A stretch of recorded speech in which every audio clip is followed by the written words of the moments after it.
નમસ્કાર. પાટણ જિલ્લાના શંખેશ્વર તાલુકામાં જેટકો દ્વારા ખેડૂતોની જમીનમાં વીજ થાંભલા નાખવાની કામગીરી સામે ખેડૂતોમાં ભારે રોષ ફાટી નીકળ્યો. નાની ચંદુર અને મેમણા સહિત 5 જેટલા ગામોના ખેડૂતો આજે પાટણ કલેક્ટર કચેરીએ પહોંચી ઉગ્ર વિરોધ નોંધાવ્યો હતો. ખેડૂતોનો આક્ષેપ છે કે મંજૂરી વગર ખેતીની જમીનમાં વીજ લાઇન અને થાંભલાની કામગીરી શરૂ કરાઈ, જેના કારણે પાક અને જમીનને નુકસાન થવાની ભીતિ. ખેડૂતોએ જિલ્લા તંત્ર અને જેટકો સામે નારાજગી વ્યક્ત કરી યોગ્ય નિરાકરણ નહીં આવે તો આગામી સમયમાં ઉગ્ર આંદોલનની ચીમકી ઉચ્ચારી. વધુ સમાચાર માટે જોડાયેલા રહો આરપી ગુજરાત ન્યૂઝ, રાજકોટ.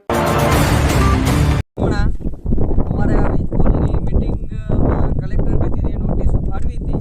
જે ટાઈમે અમે એમના ટાઈમે જ હાજર રહ્યા હતા, પણ કલેક્ટર સાહેબ હાજર ન હોવાથી અમે 45 ડિગ્રી તાપમાનમાં ધગધગતા આવા તાપમાં અમારો ભાડા ખર્ચી અને અમે ગયેલા પણ પરત ફરેલ છીએ. તો અમને આ રીતે હેરાન કરવામાં આવેલ છે.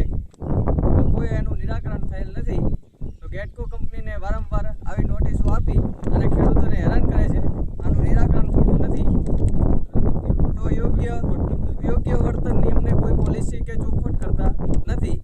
તો આપ શ્રીને વિનંતી કે અમારે આ મેમણા ગામના, મોટી ચંદુર ગામના ખેડૂતોને હેરાન ન કરવા બાબત અને ચોખવટ કરી અને આનું નિરાકરણ કરવા બાબત વિનંતી કરીએ છીએ.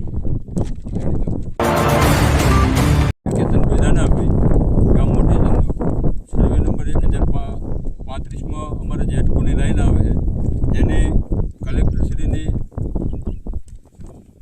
પોસ્ટ દ્વારા અમને રજૂઆત આપેલી હતી તારીખ 19/5ની.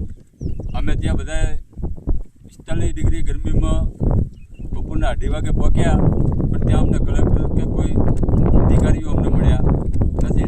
જેટકોવાળા કોઈ મળ્યા અને બધા ખેડૂતો ત્રાહિમામ થઈ અને સાંજના 6 વાગ્યા સુધી ઘરે પહોંચી ગયા છે. તો